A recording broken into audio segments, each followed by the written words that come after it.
যে যেখানে বসে আমাদের এই ভিডিও দেখছেন সকলকে বায়োগ্যাস প্ল্যানে স্বাগতম।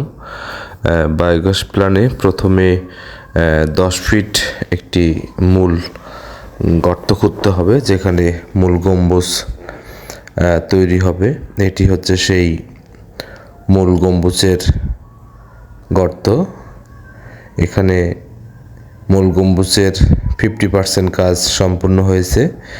এই গোল গম্বুজটি হলো 10 ফিট এবং এটা হলো ইনপুট পাইপ। এখানে একটি ছোট গম্বুজ বসানো হবে এবং এটা হলো গ্যাসের আউটপুট, অর্থাৎ 3 ফিট বাই 3 ফিট। এখানে মশলার প্রস্তুত চলছে। এটা হচ্ছে ইনপুটের গম্বুজ। এখান থেকে গোবর এবং পানি মিশ্রিত মূল গম্বুজে চলে যাবে এবং এখান থেকে গ্যাস উৎপাদন হবে। এটি হলো আউটপুট, অর্থাৎ অবশিষ্ট যে গোবর থাকবে সেটি এখান দিয়ে বের হয়ে যাবে। এটি হলো মূল গম্বুজ এবং এখান থেকে গ্যাসের সংযোগ দেয়া হবে এবং যেটি কাজ চলমান এটি হলো ইনপুটের একটি ছোট গম্বুজ।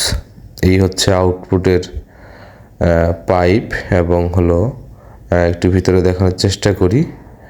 এইখান দিয়ে অবশিষ্ট গোবরের জৈব সার যেটি তৈরি হবে সেটি এই দিক দিয়ে আউটপুট হয়ে যাবে।